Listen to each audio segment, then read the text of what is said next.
গভীর রাতের সেই ভয়ঙ্কর দৃশ্য।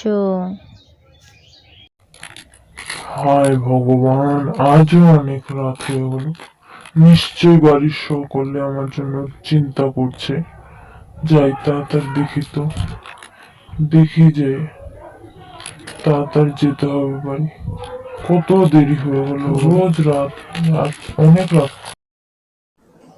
মা, আপনার ছেলে তো এত রাত কোনোদিন করে না, আজকে হঠাৎ এত রাত হচ্ছে যে? রাস্তায় কোনো বিপদ হয়নি তো? চলুন না একটু দেখে আসি। হ্যাঁ বৌমা, চলো চলো দেখি, একটু খোঁজাখুঁজি করে দেখি তো ছেলেটা কোথায় আছে। এখনো যে আসলো না, বাড়ি ফিরলো না এখনো, এত রাত হয়ে গেল। কেন এত দেরি করছে ছেলেটা বলো তো? কত জায়গায় তো খুঁজলাম বৌমা, এখনো তো পেলাম না। কি জানি ছেলেটা যে কোথায় আছে, কি যে হলো ভগবানই জানে বলো। মা চলুন, আপনাদেরকে খাবার দিয়ে দিচ্ছি, আপনারা খেয়ে নিন। আপনার ছেলে আসলে তখন আমি আপনার ছেলেকে দিয়ে তারপর আমরা একসাথে খেয়ে নেব। কেমন? আপনারা খেয়ে নিন আগে। আপনার ছেলে আসতে হয়তো এখনো অনেক দেরি লাগবে, অনেক রাতও হতে পারে। আপনারা খেয়ে শুয়ে পড়ুন। আপনাদের খাবারটা দিয়ে দিলাম, বসে পড়ুন, খেয়ে শুয়ে পড়ুন। কি গো, ঠিক আছে হলো? তোমরা সবাই একসাথে যে এক জায়গায় দাঁড়ায় আছো, কি হলো?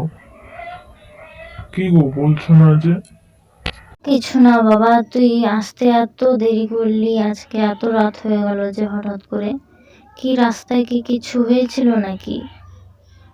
হ্যাঁ বৌমা, ওকে কিছু খাবার দাও তাড়াতাড়ি, হয়তো ওর খুব খিদে পেয়েছে। মা আপনারা সবাই খান, খাবার দিয়ে দিচ্ছি। কি গো তুমিও খাও,